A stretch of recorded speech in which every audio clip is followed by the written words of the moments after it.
guys, this is from Mindanao. Nandito po ako ngayon sa taping ng Kadinang Ginto. Ayan, nagrarally po ang mga tauhan ni Romena.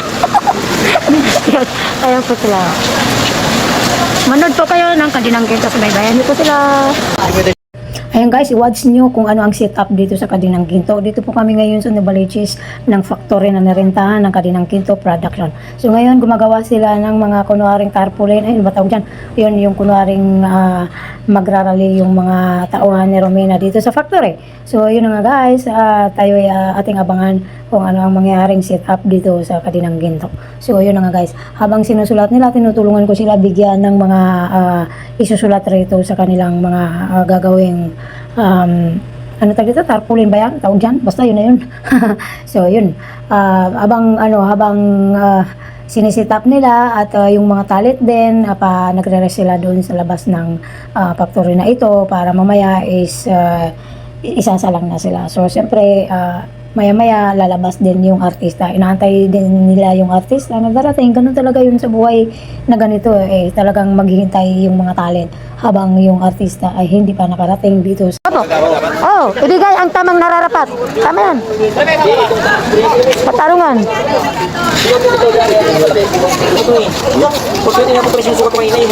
Ano? English mo na lang. Pero short na lang. Paglaban mo, Romena. Paglaban. Kumampi ka talaga. Lumaban ka, Romena. Kakampi na. Ikaw ang may sala, Romena. Take out, Romena. Kasalanan mo lahat. Kumalis ka. Ikaw may sala. Oo, kunwari mga ano yan eh. Romena. Ina mo, babasa ni Miss Carlia kung AC mo. English. Ano ba siya dyan? May sala, Romena. Sa baba, Romena. No, diba? Ikaw ang may sala. Romena. Taping ng ginanggin dito sa Minabugas. So ayan na nga guys, dumating ang artista nila. Ayan si Romena at sino ba yun? Yung kasama niya. Ayan, so mamarites muna sila at siyempre bibihisan sila after that time. Yun na yun. So yun na nga guys, marites muna sila sa sit-up, yun. Kumbaga kung ano ang gagawin nila doon sa sit-up, ayan. Siyempre, may namanage sila ng kanilang director. Ayan. So, ayun si Dimple. Ay, si Dimple, tama, hindi. Ano pala yan? Si nanay ni Blente. Ayun ang Kadinang Ginto. So, yun na nga guys. Behind the scene po ito. Nakikigulo lang po ako. Ayan, ito po ay ang factory ng sardinas na 555. Diba?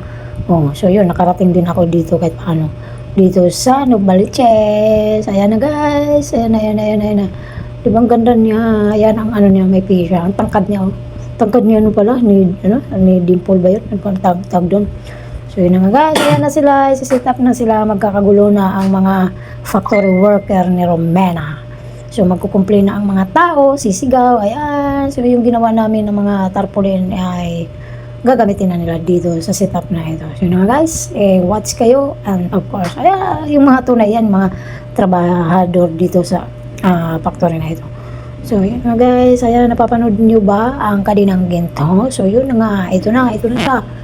Mga setup ng Kadinang Ginto. Yung mga security guard, mga stand po yan sila. Pero may mga tunay na security guard yan dito sa factory na ito. Yung iba dyan is tunay na security guard dito sa factory. Ayan, so yun ang kinuha nila. Yung iba naman, mga stand yan. So yun mga guys, ito na yung balay. That's it. So mga magsisigawan na yan sila. So yun.